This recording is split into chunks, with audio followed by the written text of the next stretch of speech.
Professor Nira. I hope you're doing well. For this week's homework, I have chosen to discuss, comment, and react against question Bruno Latour's text, Love Your Monsters. Why we must care for our technologies as we do our children.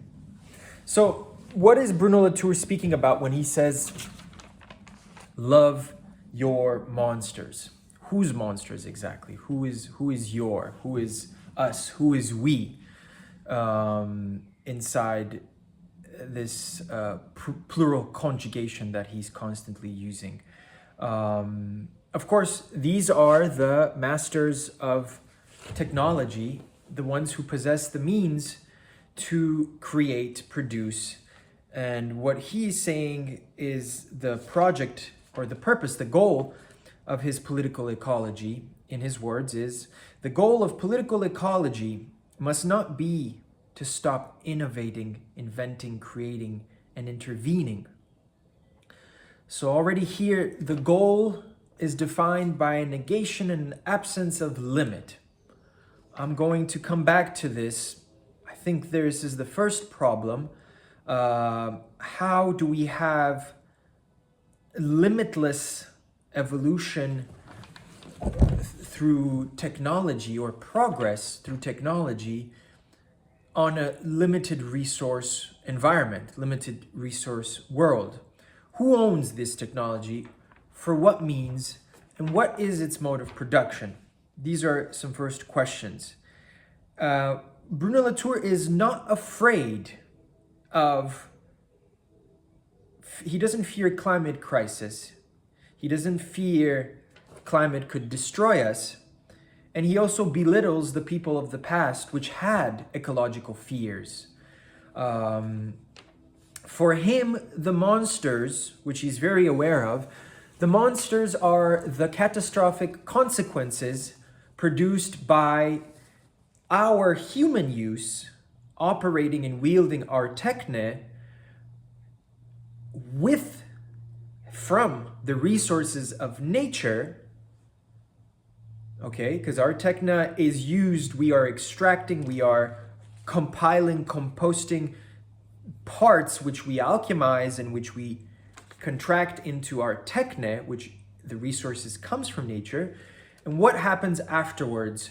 What happens with the consequences of these technologies, the consequences are monstrous. And by monstrous, we can think of the Frankenfish that he evokes, genetically modified foods, nuclear meltdowns, fracking, all of this plurality of devastation and catastrophe that Bruno suggests that we should love. We should love these destructions. We should love these catastrophes. And how does he kind of integrate this this love towards something that is already extremely dangerous and inhuman in its inception? How does he resolve this problem?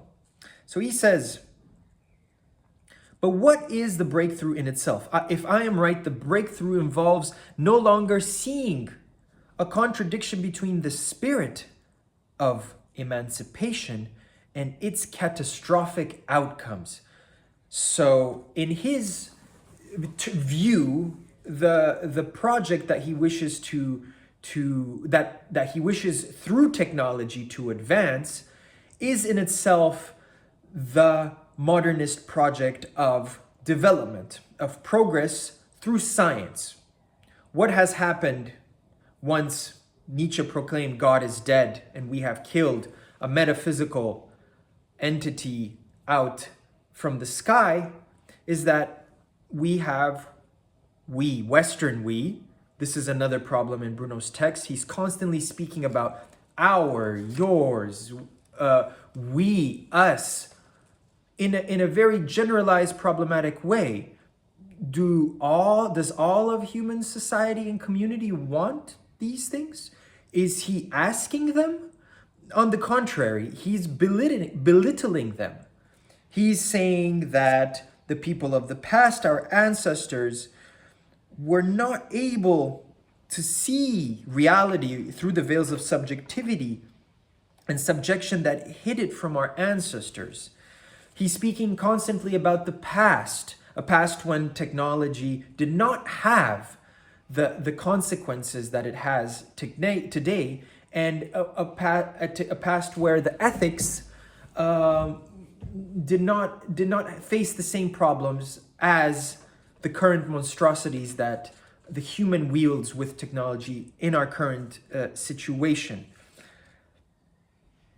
He has a scientific certainty which he couples with a political action.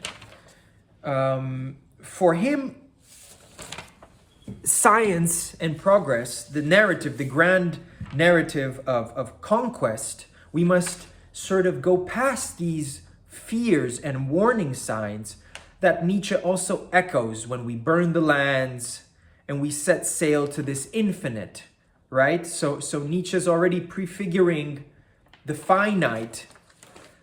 He's already intuiting the emptiness that we have projected in our conquest of infinity, or the infinity of perceived progress of infinity in lands which are limited and which we end up regretting.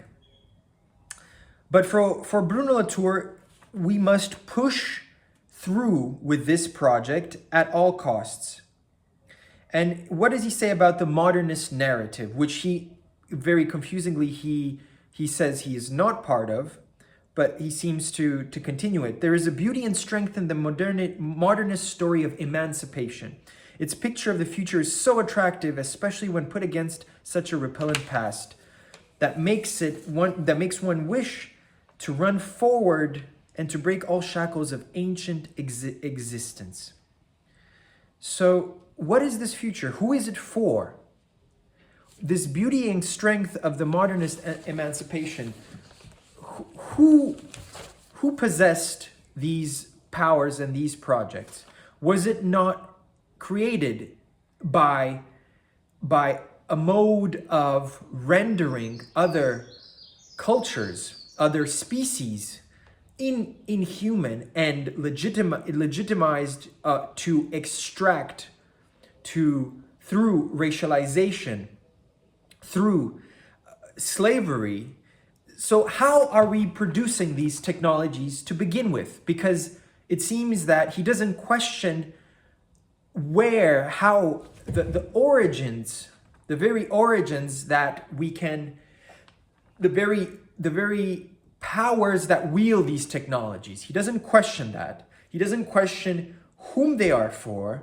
He doesn't ask others about this project, but he continuously has this irrational, almost possession, this sort of quasi-religion possession, that this project must not be stopped. And this, for me, is extremely dangerous. This, for me, it's continuing a whiteness project of domination embedded in systems of extraction and enslavement. And in my opinion, an ecology should be an ecology that considers relations and the possibility of relationality, that not through means of rendering others as products or as